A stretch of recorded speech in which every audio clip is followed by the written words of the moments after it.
They came at me with a smug, "No, you don't get to ask questions. You will sell your family's ranch." Their offers weren't just low, they were a slap in the face. Numbers so absurd I couldn't help but laugh. The sheer nerve of it was almost admirable. They thought I was some clueless farmer, clutching a patch of dirt, not a man whose bloodline had been woven into this land for over a century.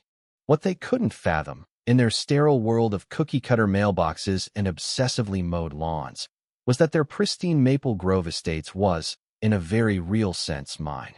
Let that sink in, because sometimes the people who think they hold all the cards are standing on quicksand. Looking back, I'm still stunned I turned the tables, going from nearly being bullied off my land to essentially owning the HOA that tried to crush me. It all began, as these things often do, with a deceptively polite letter, the kind that hides a dagger in its flowery words. I've lived on Willow Creek Ranch my whole life, save for a few years at college and a stint as a forensic accountant in the city. That job, believe me, would soon become their worst nightmare. This ranch isn't just land, it's a living memory.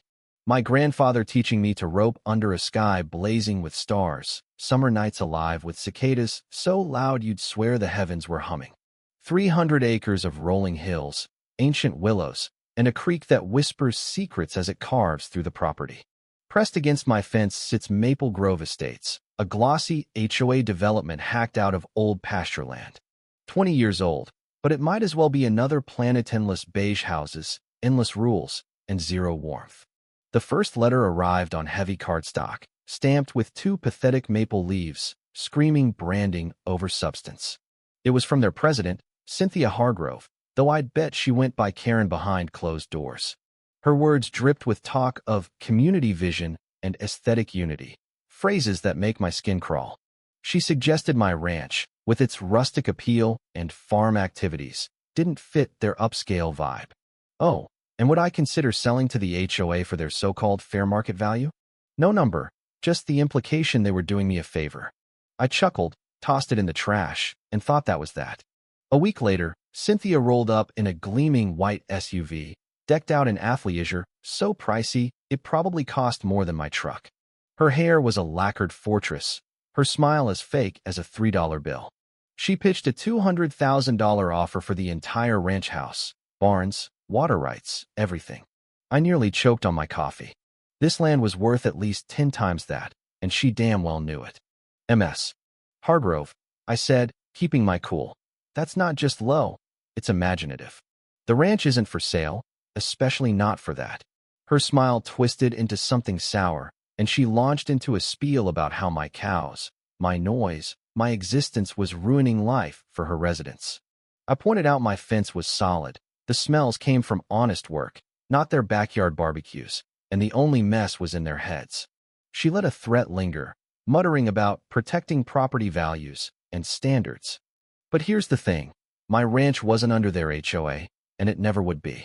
Still, I knew from my friend Emily, who lived in Maple Grove and regretted it, that Cynthia ruled like a dictator, obsessing over mailbox heights and flowerbed colors. My land, though, was untouchable. As she sped off, spraying gravel, I felt a familiar itch. Trouble was brewing, and I'd better be ready. That night, I dug into my grandfather's old records. He'd always said, "Know your land, boy. Its history is worth more than gold." He wasn't kidding. The harassment started fast. Anonymous county complaints about runoff, HOA letters whining about visual blight because wildflowers dared grow along my fence, even a surveyor caught snooping on my property, sent by Cynthia to stir up a boundary dispute. I documented everything, my accountant brain in overdrive, photos, emails, timestamps, the works.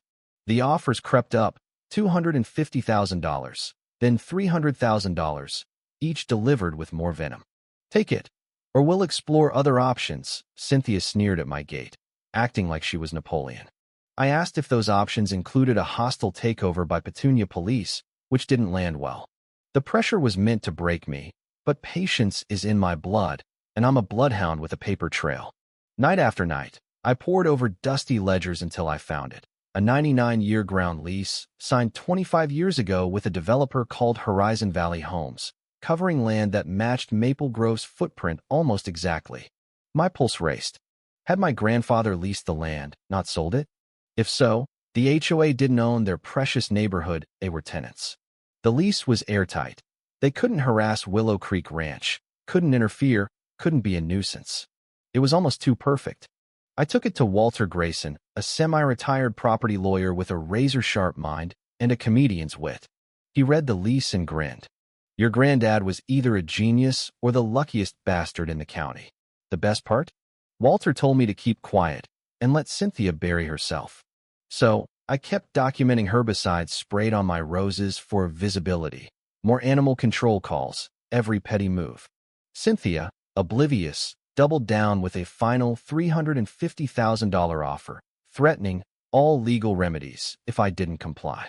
The irony was delicious. They were about to sue me for living on my own land while violating the lease that let them exist. I started whispering to a few sane residents, like Emily, who was appalled to learn Cynthia was painting me as the bad guy.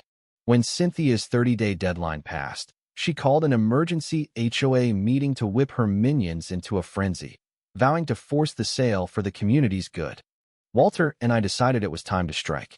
We walked into that meeting just as Cynthia was mid-tirade, her voice echoing off the clubhouse walls. She smirked, thinking I'd come to surrender. Instead, I waited for her to finish, then stepped forward. There's been a slight oversight in your plans, I said calmly. Walter, all courtroom swagger, handed out copies of the lease.